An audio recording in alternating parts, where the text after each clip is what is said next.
भला हुआ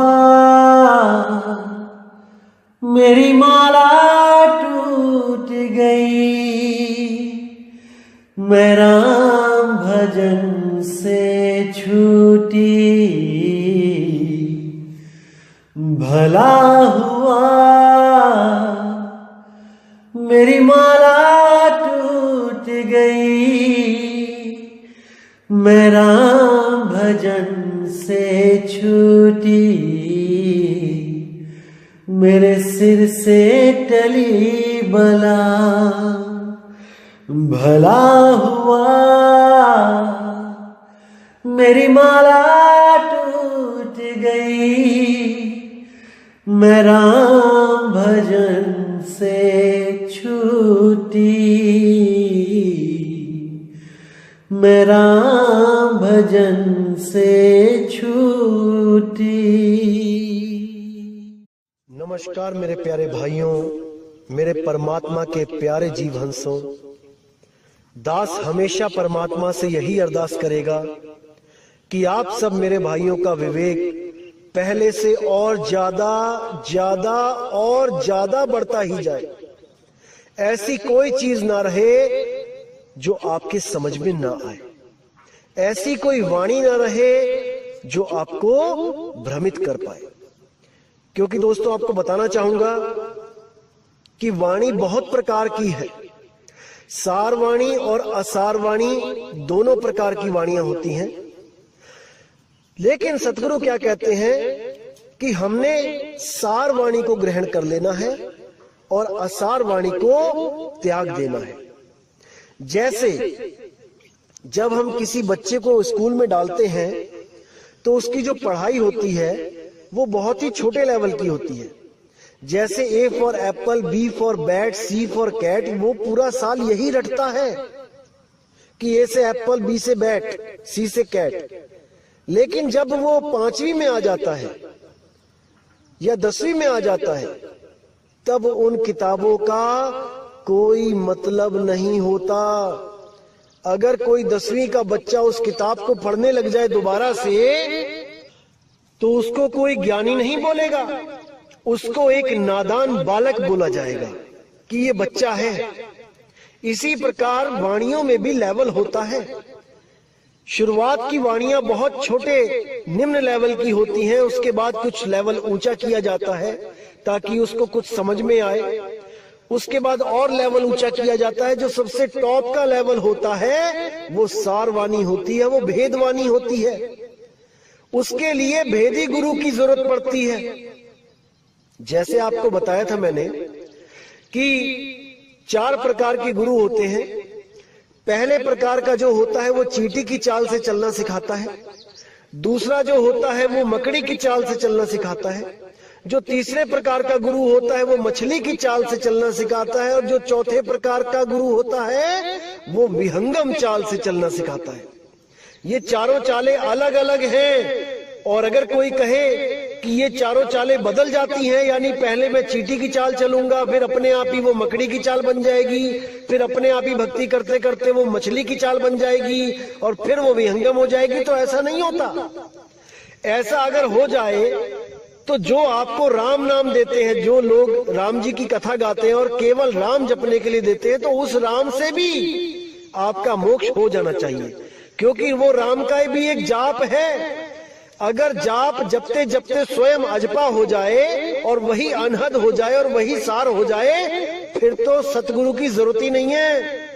किसी को भी गुरु बना लो और किसी से भी कोई मंत्र ले लो, वो अपने आप ही बदलता चला जाएगा। ये बातें कोई मूर्ख ही कर सकता है, ज्ञानी पुरुष ऐसी बातें नहीं करते।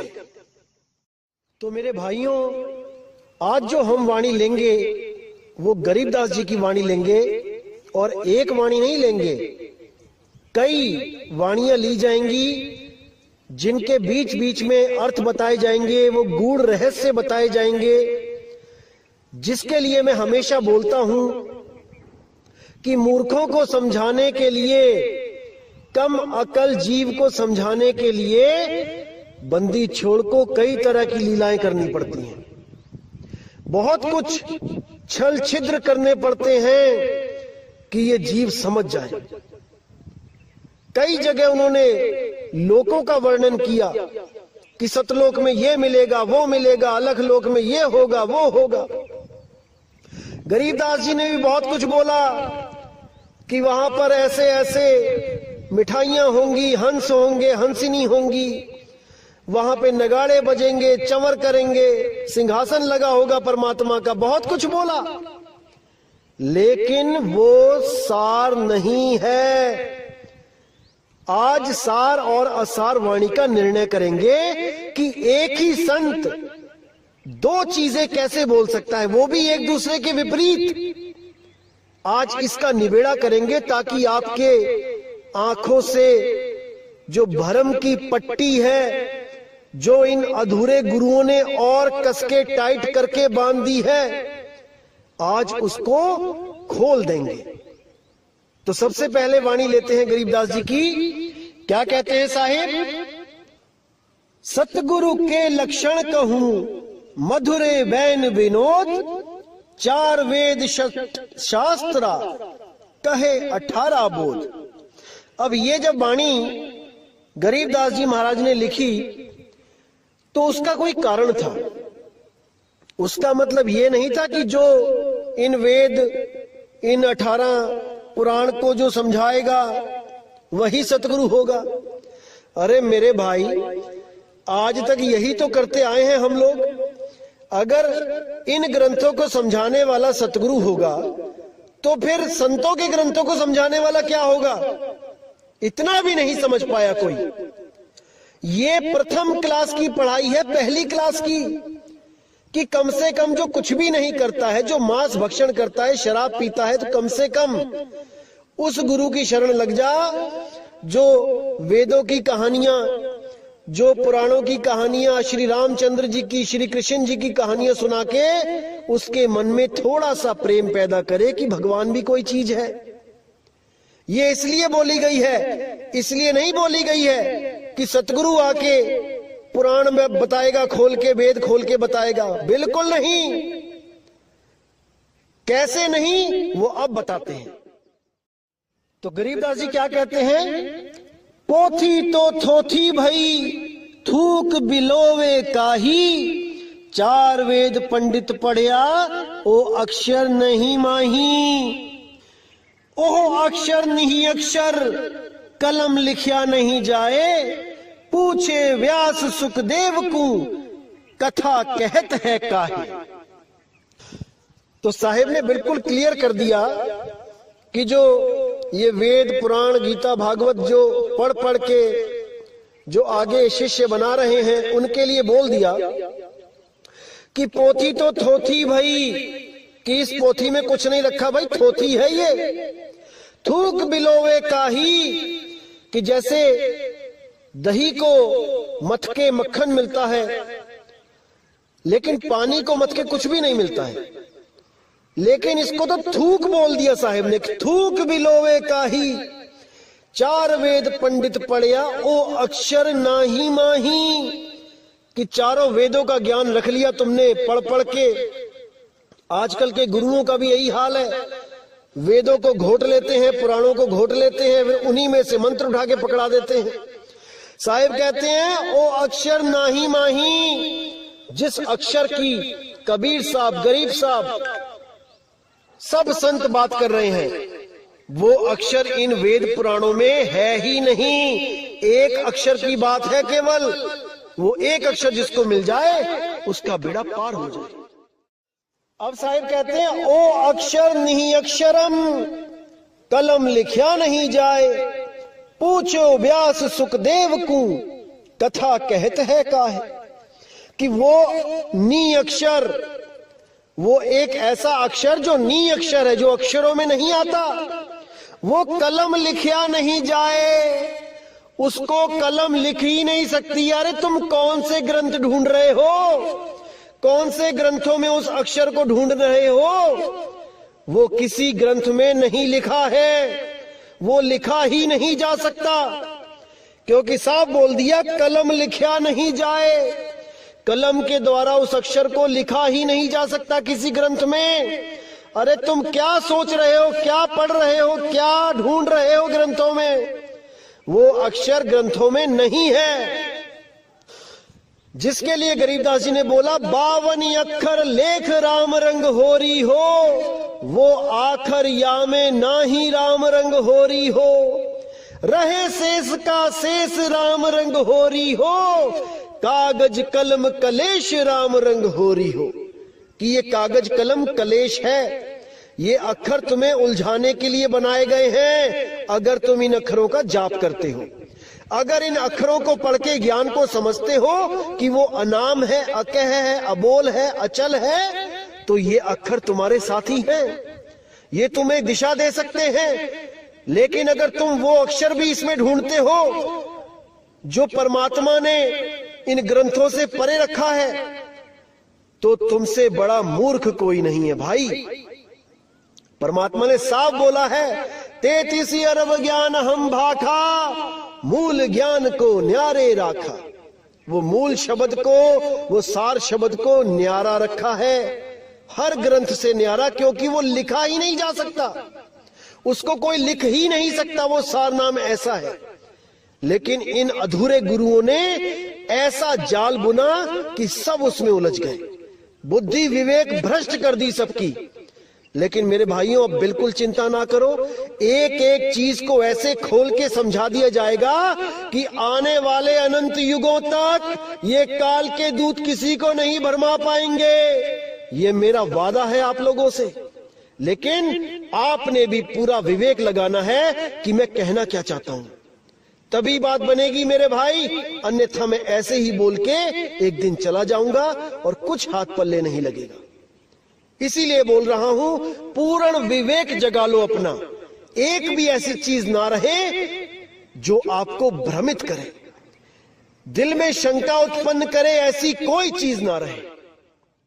तो गरीबदास जी कहते हैं, ओ अक्षर नी अक्षरम कलम लिखिया नहीं जाए, पूछी व्यास सुखदेव को कथा कहत है काय। कि क्यों तुम ये कथाएं कह कह के जीव को उलझा रहे हो?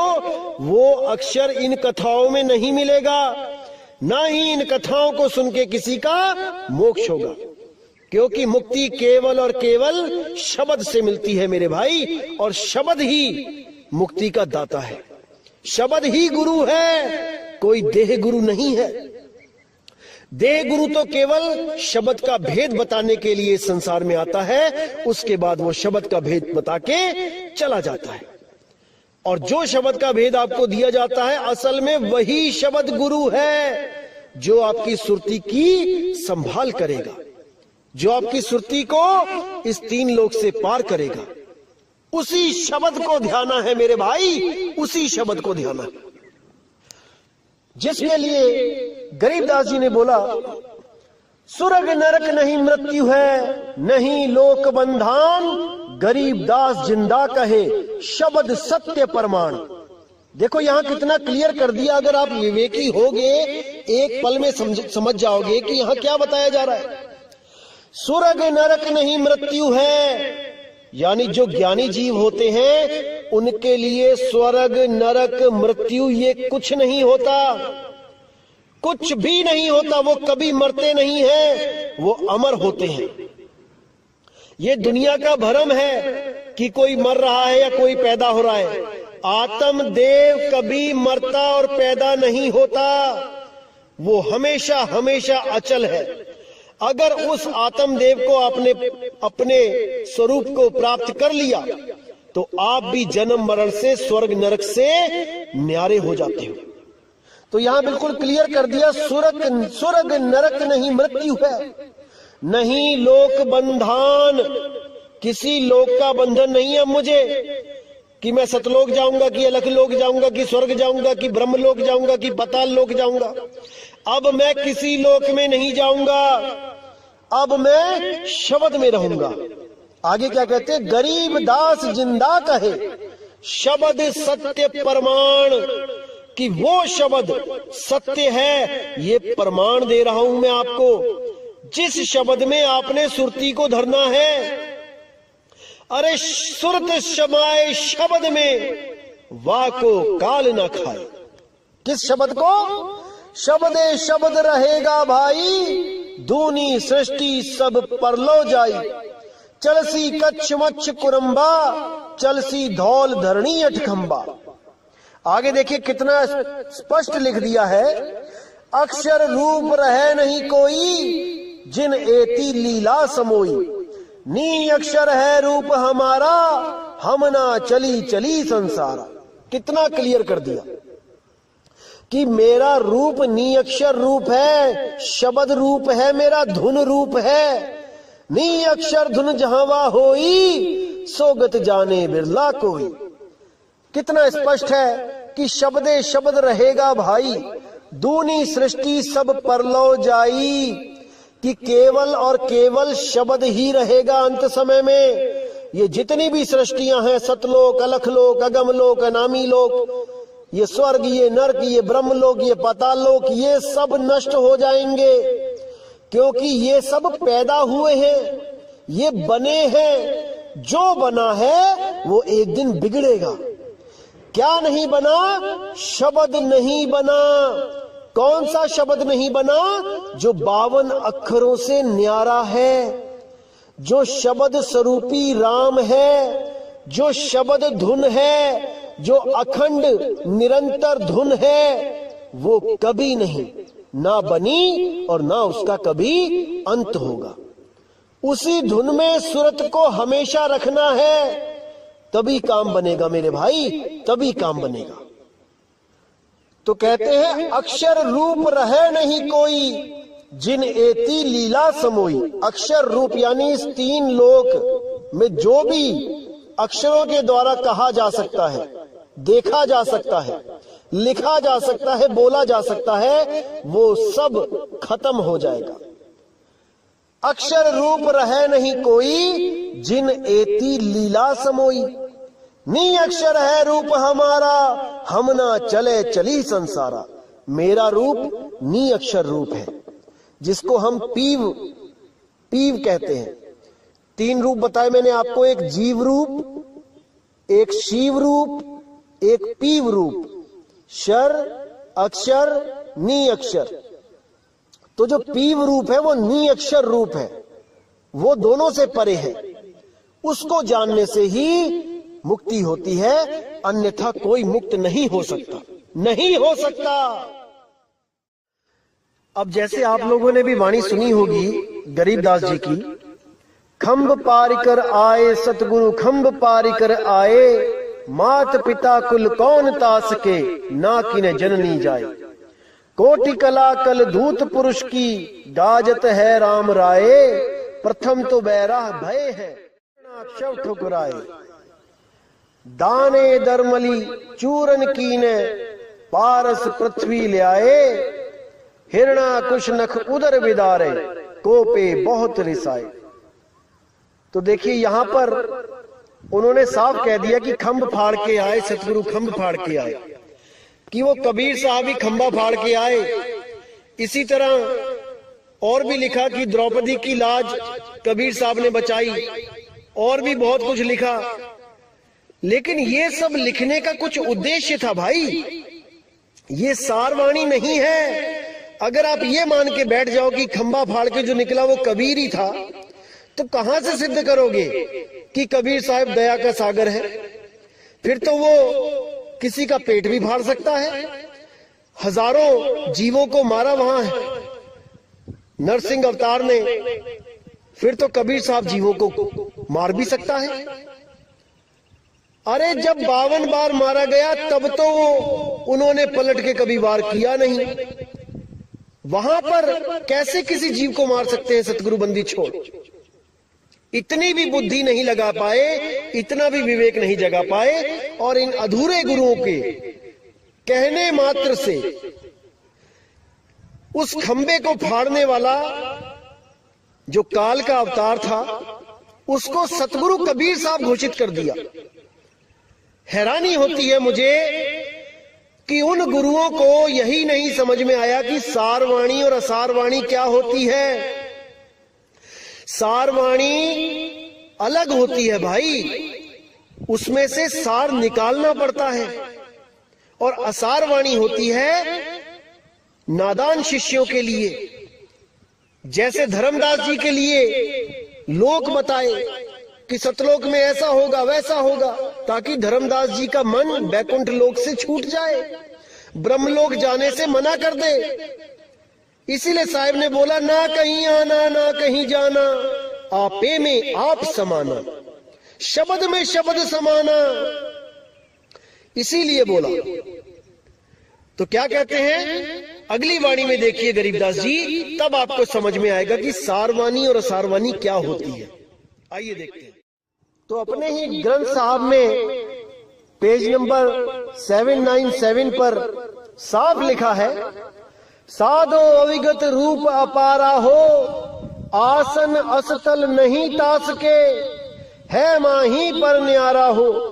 अब यहाँ पे साफ बोल दिया कि अविगत रूप, वो रूप जो किसी को नहीं पता, वहां कोई नहीं पहुंच सकता। अविगत, जहां पर किसी की गति न जा सके।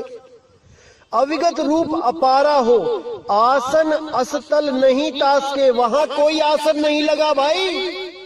कोई सोचे वहां सिंहासन पे परमात्मा बैठा है, ऐसा नहीं है। आसन असतल नहीं तास के, माही पर न्यारा हो, है माही पर न्यारा हो। यानी वो इस घट पे ही है, इस शरीर के द्वारा ही मिलेगा, लेकिन इस घट में होता हुआ भी इससे न्यारा है। ये भेद है। कैसे प्राप्त होगा? केवल और केवल भेदी सतगुरु से प्राप्त होगा कि वो कैसे घट में होता हुआ भी घट से न्यारा है। ये तभी पता लगेगा भाई जब किसी भेदी गुरु की शरण में जाओगे। अब आगे साफ लिखा है, नरसिंह रूप धरे नहीं सतगुरु, नहीं बावन अवतारा हो, हिरण्याकुश के उदर बिदारे, यहो माया विस्तारा हो। कि नरसिंह रूप का जो लोगों ने बोल दिया कि कबीर साहब का रूप था, वो नहीं था। नरसिंह रूप धरे नहीं सतगुरु। समझ जाओ इस बात को मेरे भाई, समझ जाओ। जो अभी भी नहीं समझेगा वो कभी नहीं समझेगा, क्योंकि मेरे भाई समझने के लिए बात है जरासी, नहीं तो 84। तो साहिब ने साफ लिख दिया, नरसिंह रूप धरे नहीं सतगुरु, नहीं बावन अवतारा हो, हिरण्याकुश के उदर बिदारे, यहो माया विस्तारा हो। ये माया का विस्तार है, ये कबीर साहब का रूप नहीं है जो खंबा फाड़ के बाहर आ गए और लाखों जीवों को मार दिया। ये सब माया का परपंच है, माया का खेल है। तो आइए देखें कि इस वाणी से, ये गरीबदास जी जो शिष्य है कबीर साहब के, इस वाणी से गुरु जी की वाणी मैच खाती है कि नहीं। आइए देखते हैं। उससे भी पहले हम कबीर साहब की वो वाणी देखेंगे जो छोटे बच्चों को समझाने के लिए उन्होंने बोली है, यानी जो भक्ति से जिनका लेना देना नहीं है उनको कुछ समझाने के लिए बोली है, जिसको हम जगतवाणी कह देते हैं। भगतवाणी नहीं है ये जगतवाणी है। तो क्या कहती है वाणी? गुरु ग्रंथ साहब अंग नंबर 1194 1194 पे, प्रभथम्ब ते निकसे कै बिसथारी, हर नाखस छेदियो नख बिदार, ओ परम पुरख देवादि देव, भगत हेत नरसिंह पेव, कहे कबीर को लखे न पार, प्रहलाद उघारे अनेक बार। अब इस वाणी को दिखा के भी कई लोग सिद्ध करते हैं कि देखो, गरीबदास जी भी कह रहे हैं कि खंभ फाड़ के सतगुरु बाहर आए, और कबीर साहब भी कह रहे हैं कि वो देवादि देव परम पुरुष वही रूप धारण करके आया। नहीं मेरे भाई, इसी को समझना है। भगतवाणी और जगतवाणी में बहुत फर्क होता है। जब तक आप भगतवाणी यानी कि असार के साथ जुड़े रहोगे, आप सार को प्राप्त नहीं कर सकते। इसी तरह हर वाणी का अलग मतलब निकलता है जब आप किसी भेदी सतगुरु के पास जाते हो। अब इस वाणी से सिद्ध हो जाता है कि गरीबदास जी ने जो बोला था कि खंभ फाड़ के बाहर निकले सतगुरु, वो सही है। लेकिन अब अगली वाणी आप देखिए बीजक में से, तब आपको समझ में आएगा कि सत्य क्या है, असत्य क्या है। तो आइए देखें बीजक की वाणी क्या लिखा है। संतों आवे जावे सो माया, साफ कर दिया साहिब ने कि जो आए और जाए वो माया है। संतो आवे जावे सो माया है, प्रतिवाल काल नहीं वाके, ना कहूं गया ना आया। जो परमात्मा है असली, वो कहीं आता जाता नहीं है, वो अचल है, अबोल है, अडोल है, अकह है, अनाम है।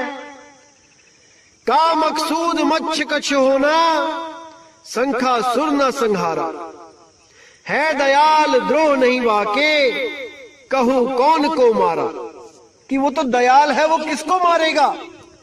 और जो ये सोचता है कि वो किसी को आके मारता है, तो उससे बड़ा मूर्ख कोई नहीं, वो किसी को नहीं मारता भाई। तो आगे साफ कह दिया,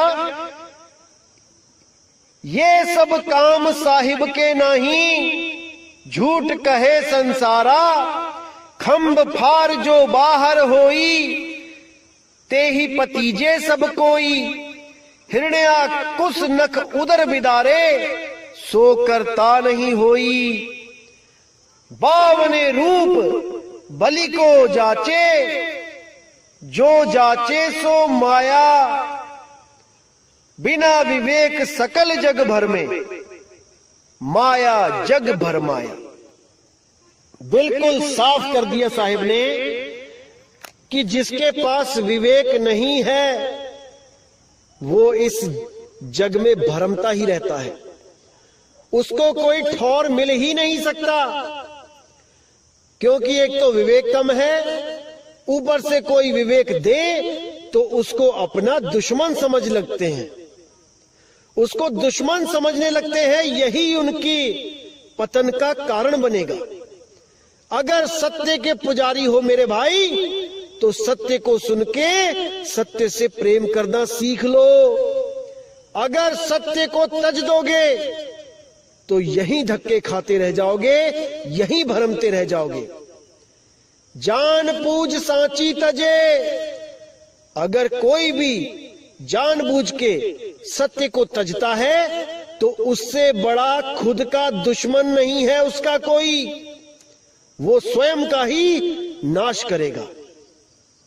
इसीलिए साहिब ने बोला कि शब्द विवेकी पारखी, सो माथे का मोर। गुरु मेरे सभी बड़े, अपनी अपनी ठौर। कि बहुत गुरु मिलेंगे संसार में, लेकिन वो शब्द भेदी गुरु नहीं मिलेगा। करोड़ों में से कोई एक गुरु होगा जिसके पास शब्द का भेद है, अन्यथा सबके सब इन 52 अक्षरों में ही खुद भी उलझ जाएंगे और अपने भक्तों को भी उलझा देंगे, और भक्ति करवा के 52 अक्षरों की किसी ना किसी लोक में भेज देंगे। फिर उसी लोक से वापस यहीं पर आके जन्म लेना पड़ेगा, और पता नहीं कौन सा जन्म मिले, कुत्ता बिल्ली बकरा हाथी घोड़ा, कोई ठा नहीं मिलेगा भाई, कोई रास्ता नहीं मिलेगा। इसीलिए साहिब कह रहे हैं कि फूटी आंख विवेक की, लखे न संत असंत, जाके संग 10-20 है, वाको नाम महंत। जिसके साथ 50, 100, 1000, 10,000 बंदे खड़े हो जाते हैं, वही जगत गुरु बन के बैठ जाता है, वही सतगुरु बन के बैठ जाता है।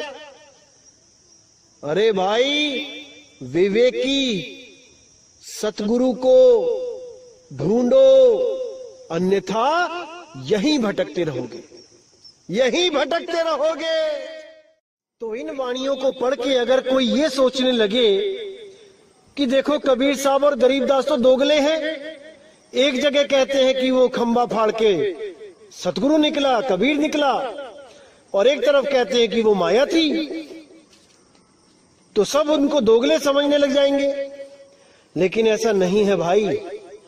बच्चों को समझाने के लिए ज्ञान कुछ और होता है, बड़ों को समझाने के लिए ज्ञान कुछ और होता है। नादान लोगों को समझाने के लिए ज्ञान कुछ और तरीके से समझाना पड़ता है, और विवेकी पुरुषों के लिए ज्ञान कुछ और होता है।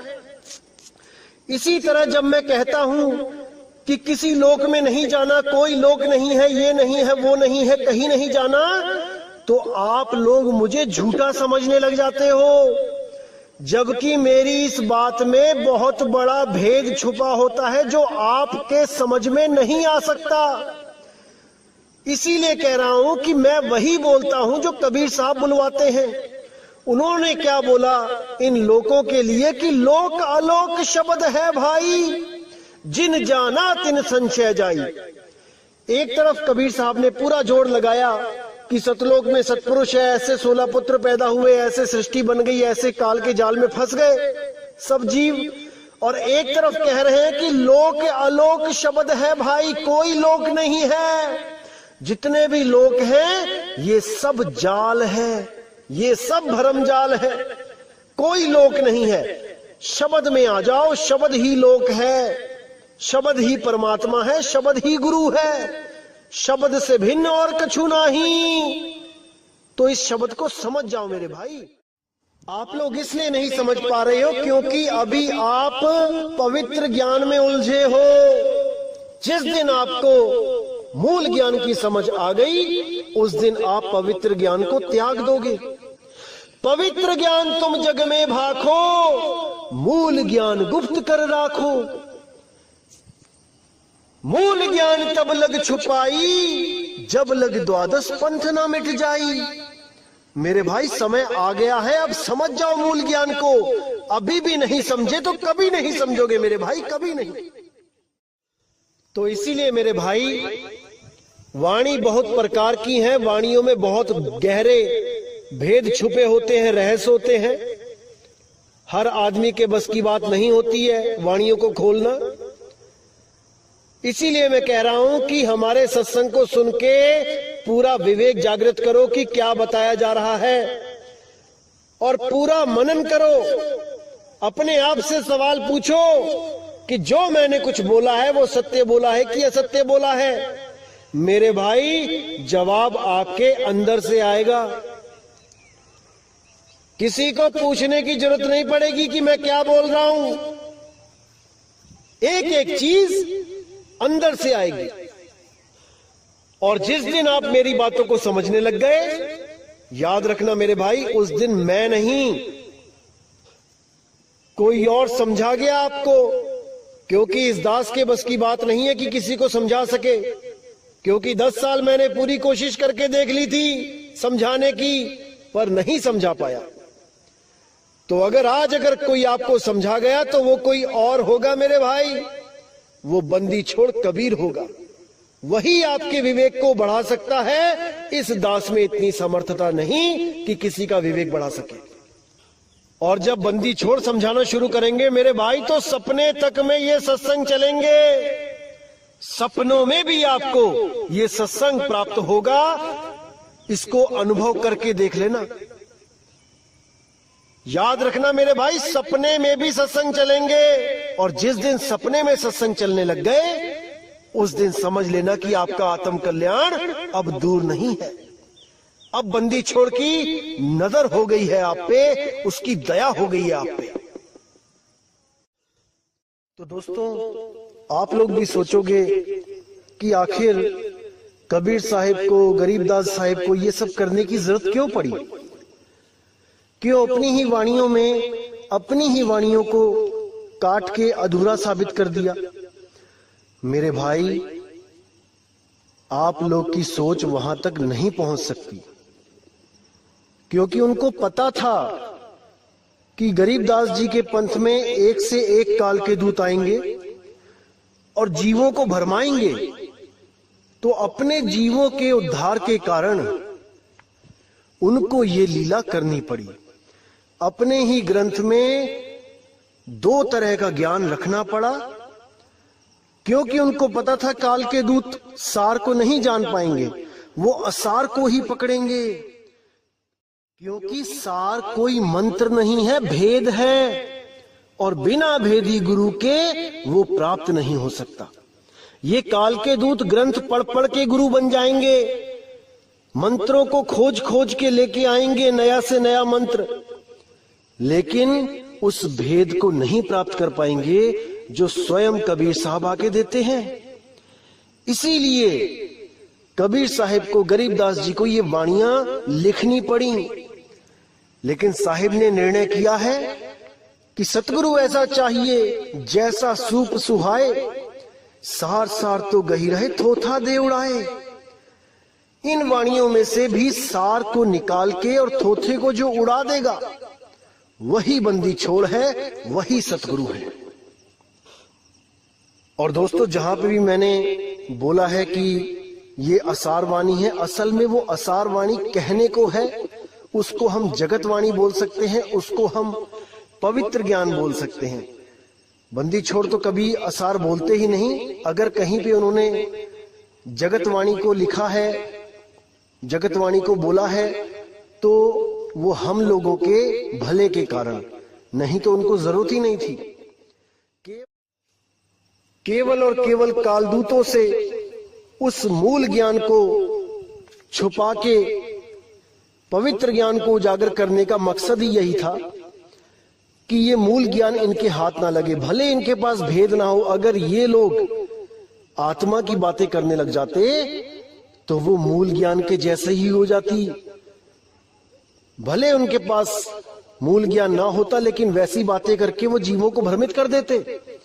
जीवों को लगता हमारे गुरु भी यही बात करते हैं जो ये मदन साहिब के पंथ वाले बात करते हैं, हमारे गुरु भी यही बोलते हैं कि आत्मा को प्राप्त करना है। तब कोई डिफरेंशिएट नहीं कर पाता, अलग अलग नहीं कर पाता ज्ञान को। इसलिए कबीर साहब ने पहले इन 12 पंथों के ज्ञान को उजागर होने दिया और सबसे आखिर में मदन साहिब को उजागर किया, सबसे अंत में, ताकि कोई भी अपने ज्ञान को बदल ना पाए। ये सब अपनी अपनी पोथियां भर लें, अपने अपने ग्रंथ भर लें, अज्ञान लिख लिख के अपना, और जब मदन साहिब का ज्ञान प्रकट होगा तब कोई भी अपने ज्ञान को बदल ना पाए। इसलिए सबसे आखिर में मदन साहिब को प्रकट किया गया, उनके ज्ञान को प्रकट किया गया, उनके विवेक को प्रकट किया गया।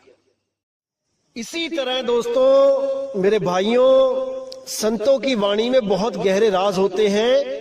हमें भेदी सतगुरु के पास जाके उन वाणियों का खुलासा करवाना चाहिए, तभी बात बनेगी।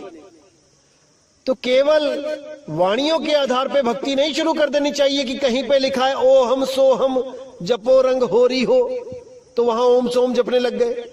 अरे ये भी लिखा है ओ हम सो हम वाद विवादा, ओ हम सो हम में थे ध्रुव प्रहलादा, ये भी लिखा है। बहुत कुछ लिखा है मेरे भाई, लेकिन हमें सार को पकड़ना है, उस सार शब्द को पकड़ना है। अगर सार को नहीं पकड़ पाए तो ये जन्म बर्बाद समझो मेरे भाई। तो इसी के साथ दोस्तों मुझे विदा करें, और अगला सत्संग लेके मैं बहुत जल्दी आऊंगा। जय गुरु बंदी छोड़ बैराग साहिब, जय गुरु बंदी छोड़ साधु शरण साहिब, जय गुरु बंदी छोड़ बाबा मदन साहिब, जय जय गुरु बंदी छोड़ सतगुरु सत्य कबीर साहिब की सदा ही जय हो, सदा ही जय हो मेरे मालिक की साहिब बंदगी सतनाम।